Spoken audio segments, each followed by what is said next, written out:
अब हमें चारों कैपिटल स्ट्रक्चर थ्योरीज करनी है जो इम्पोर्टेंट है थ्योरेटिकली भी एंड प्रैक्टिकली भी, क्योंकि जितने भी न्यूमेरिकल क्वेश्चंस आपने आगे करने हैं वो इन सारी अप्रोचेस की थ्योरी के ऊपर बेस्ड है।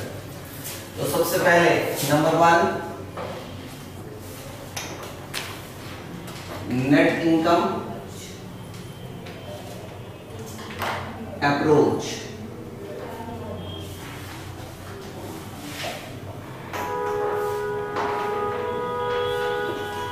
नेट इनकम अप्रोच बहुत ही आसान सी अप्रोच है जो डोरंट ने एक्सप्लेन करी। इसके अंदर हमें ग्राफ के हेल्प से, एक डायग्राम के हेल्प से सीखेंगे कि इस अप्रोच के अंदर क्या बात है। एक तरफ लानी है आपने कॉस्ट और एक तरफ लेना है लेवरेज। लेवरेज से हमारा मतलब है proportion of debt in the total capital structure. Total capital structure में डेट का क्या प्रोपोर्शन है, 10% है, 20% है, टोटल कैपिटल में से 50% है या 90% है। 100% तो नहीं हो सकता क्योंकि एटलीस्ट इक्विटी का होना जरूरी है। और इसकी कॉमन बेसिक असम्पशंस जो अभी हमने पीछे करी, यहां पर हम अपने डेट की परसेंटेज ले रहे हैं। लाइक टोटल कैपिटल स्ट्रक्चर के अंदर ये 10% है, 20% है, 30% है, 40% है, 50 है या 60, 70, 80, 90 तक, 99 तक आप इसको ले सकते हो, बट 100% नहीं लेना। Cost of debt is lower than cost of equity. ठीक है, जो कुछ भी हम इस डायग्राम में बना रहे हैं उनको आपने अपने थ्योरेटिकल पॉइंट्स में लिखना है। जो हमारी कॉस्ट ऑफ डेट है वो कॉस्ट ऑफ इक्विटी से कम है और दोनों ही कांस्टेंट है।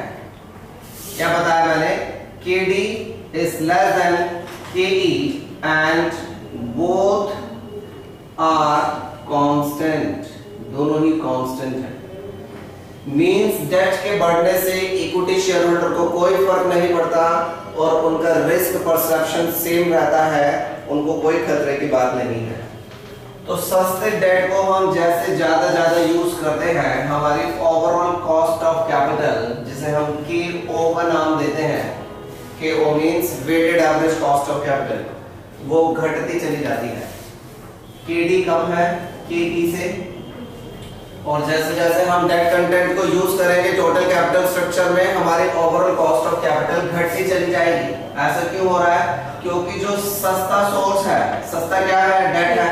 महंगा क्या है? इक्विटी है। जो सस्ता सोर्स है अगर वो टोटल कैपिटल में बढ़ता चला जाएगा, इट मींस महंगे वाला सोर्स कम होता चला जा रहा है।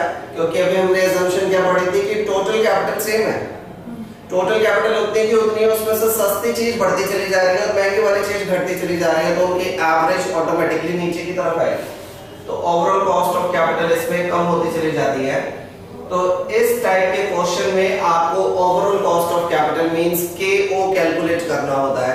क्या दिया होगा आपको? EBIT दी होगी, earning before interest and tax. EBIT में से आपने माइनस करना है इंटरेस्ट जो डेट वालों को देंगे, तो बाकी बचेगा EBT ही आपकी नेट इनकम है, क्योंकि इसमें कोई भी टैक्स है नहीं। हमारी असम्पशन क्या थी? Taxes are 0। आप अपनी EBT को ऐसे भी लिख सकते हो, this is net income and this net income is available for equity. इसके हेल्प से आप अपनी इक्विटी की वैल्यू निकालोगे। इक्विटी को मैं E का नाम दे रहा हूं। Value of equity is equivalent to E, value of debt is equal to D। आपको निकालनी है value from V। Value form को निकालने का फॉर्मूला है जी E प्लस D। E को निकालने का तरीका है net income divided by KE। KE means cost of equity. Equity shareholder को जो नेट इनकम मिल रही है उसको हम इक्विटी कैपिटलाइजेशन रेट से डिवाइड करेंगे तो पूरी इक्विटी की वैल्यू आ जाएगी। तो ये वैल्यू ऑफ इक्विटी है। तो वैल्यू ऑफ डेट कैसे आएगी? डेट के लिए क्या इनकम अवेलेबल है? इंटरेस्ट। हालांकि वैल्यू ऑफ डेट आपको दी होगी कि टोटल कैपिटल स्ट्रक्चर में कितना डेट है। इंटरेस्ट को अगर आप डिवाइड कर दोगे KD से तो भी वैल्यू ऑफ डेट आ जाएगी, और इन दोनों को ऐड करोगे तो टोटल वैल्यू आ जाएगी। ठीक है, बट क्या हमें टोटल वैल्यू निकालने के लिए बोला गया? नहीं, हमसे क्वेश्चन में पूछा जाता है overall cost of capital calculate करो, केओ। तो केओ को निकालने के लिए पूरी फर्म की अर्निंग को, EBIT, earning before interest and tax को आपने डिवाइड करना है वी से। V means value of firm.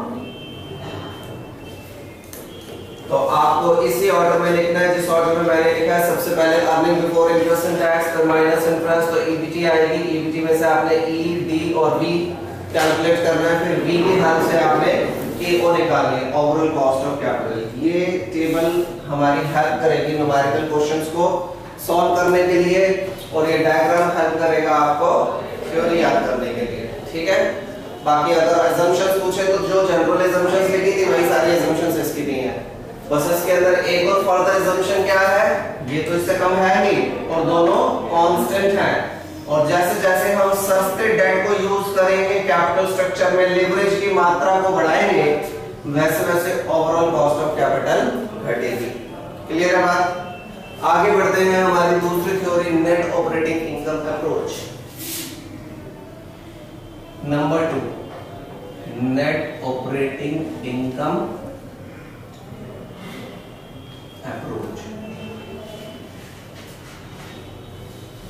ये अप्रोच कुछ अलग थ्योरी एक्सप्लेन करती है। ये बताती है कि जैसे जैसे डेट कंटेंट को आप बढ़ा रहे हो, लिवरेज की मात्रा को बढ़ा रहे हो, तो कंपनी के ऊपर ओवरऑल रिस्क बढ़ता चला जा रहा है। तो मैंने जो आपको असाइनमेंट दिया उसमें डायग्राम की जगह खाली है, वहां पे डायग्राम्स आपने बनाने हैं, और जो थ्योरी मैं बता रहा हूँ वो सारी चीजें इसमें लिखी हुई हैं, आपको इसमें नोट करनी है। राइट? सो सबसे पहले हमने करी है नेट इनकम अप्रोच ऑफ डोरंट, उसके बाद है net operating income approach. Net operating income approach के मुताबिक भी जो हमारी कॉस्ट ऑफ डेट है वो कांस्टेंट ही रहती है, इस तरफ लेवरेज ही लेना है। ठीक है, जैसे जैसे लेवरेज बढ़ेगा, प्रैक्टिकली क्या होता है? प्रैक्टिकली होता है उस कंपनी के ऊपर इंसॉल्वेंसी रिस्क बढ़ता है। इंसॉल्वेंसी रिस्क अगर बढ़ेगा तो उस कंपनी के शेयर्स आप तभी खरीदोगे जब वहां से ज्यादा रिटर्न्स की उम्मीद हो। ठीक है, जहां पे रिस्क ज्यादा होता है वहीं पे रिटर्न्स की उम्मीद ज्यादा होती है। अगर रिस्क भी ज्यादा हो, रिटर्न भी कम हो, तो हम खरीदेंगे क्यों? अगर ज्यादा कमाना चाहते हो तो रिस्क ज्यादा लोगे।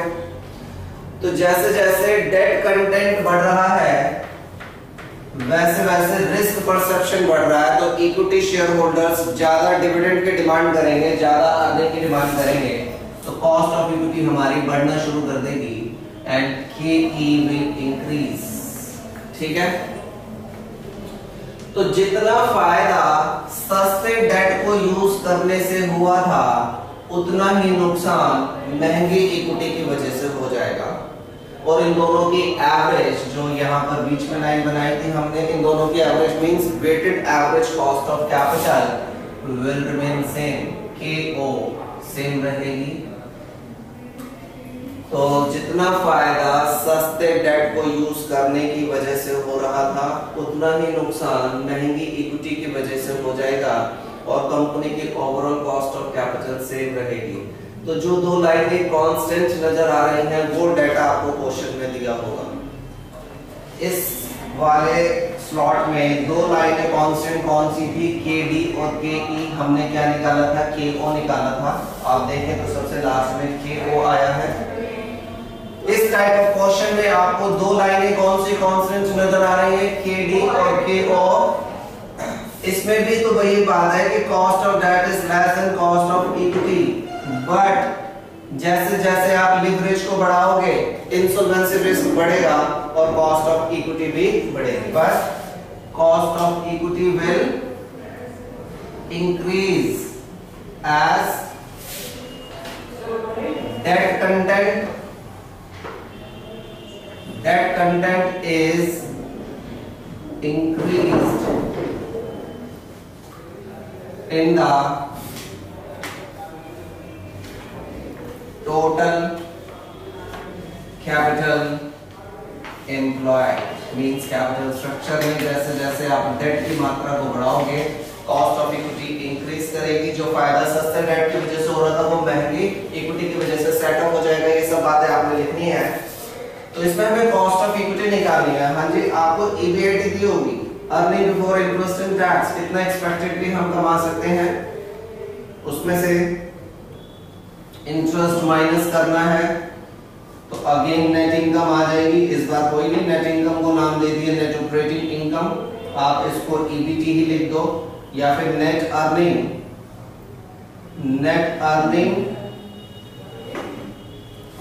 For equity share holders.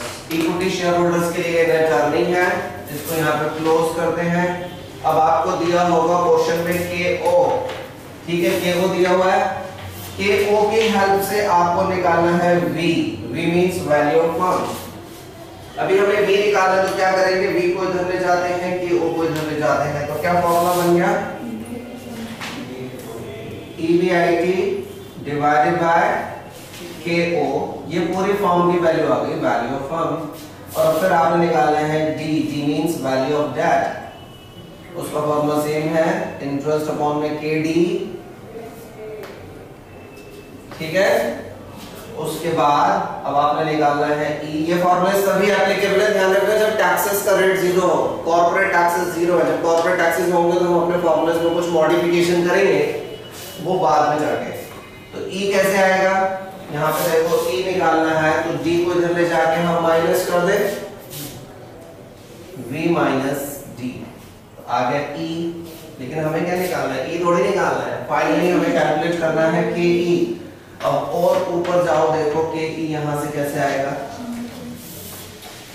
KE is equal to net income for equity shareholders divided by E, so you will get KE। तो इन टाइप्स के क्वेश्चंस में हमें ये फॉर्मेट यूज करना है। और अब बारी है नंबर 3 की, क्या है तीसरे नंबर में, ट्रेडिशनल अप्रोच। ट्रेडिशनल अप्रोच ही मुझे प्रैक्टिकल अप्रोच नजर आती है, प्रैक्टिकली ऐसा ही होता है। शुरू में ऐसा होता है, लेकिन जब डेट एक सर्टेन लेवल को क्रॉस कर जाता है फिर ऐसा होना शुरू होता है। एकदम से नहीं कि आपने अभी उधार लिया, थोड़ा सा उधार ले रहे हो तो तुरंत ऐसा हो गया, नहीं, एक सर्टेन लेवल के बाद ही होता है, एकदम से रिस्क नहीं बदल जाता। कंपनी के ऊपर 10% ही डेट है, 100 रुपए में से 90 रुपए कंपनी ने खुद लगाए हुए हैं, 10 रुपए मार्केट से उधार ले रखे, कोई बात नहीं, 10 का 20 पे ले लिए तो भी कोई इतना फर्क नहीं पड़ रहा। लेकिन जैसे जैसे उधार बढ़ता चला जाएगा, इक्विटी कम होती चली जाएगी, फिर वहां पे number of equity share holders कम है तो उन कम शेयर होल्डर पे ज्यादा डेट का बर्डन बढ़ जाता है, तो रिस्क लेटर ऑन बढ़ता है। और यही बात बताई जाती है नंबर 3 ट्रेडिशनल थ्योरी में।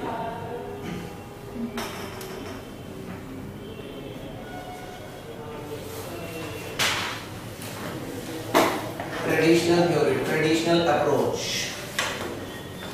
तो कहते हैं शुरू में ऐसा ही होगा।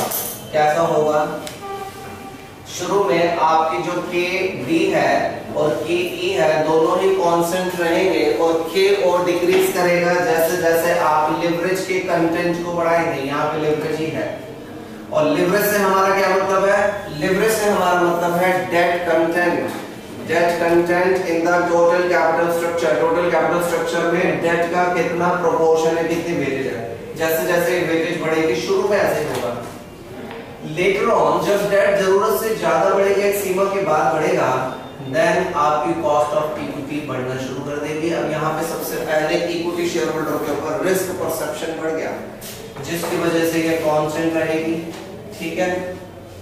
अभी बेचारी ये भी कांस्टेंट ही है, लेकिन आप जरूरत से और ज्यादा उधार ले रहे हैं, आप मार्केट में 50-60% को भी क्रॉस करके अपने कैपिटल स्ट्रक्चर के 80-90% तक लोन ले रहे हो, तो लोन देने वाला भी घबराएगा ना, सारा काम तो उधार के पैसों से कर रहा है, पता नहीं पैसा वापस आएगा नहीं आएगा, तो वो भी अपने ब्याज की दर, अपने रेट ऑफ इंटरेस्ट को बढ़ाना शुरू कर देते हैं। तो एक समय ऐसा आएगा जब आपका रेट ऑफ इंटरेस्ट भी बढ़ेगा, कॉस्ट ऑफ इक्विटी ज्यादा तेजी से बढ़ेगी and ultimately overall cost of capital भी बढ़ जाएगी। तो यहाँ पर अगर हम देखें तो हमने अपने ट्रेडिशनल थ्योरी के अंदर कैपिटल स्ट्रक्चर को इन 3 पार्ट्स के अंदर डिवाइड कर दिया, first stage, second stage and third stage.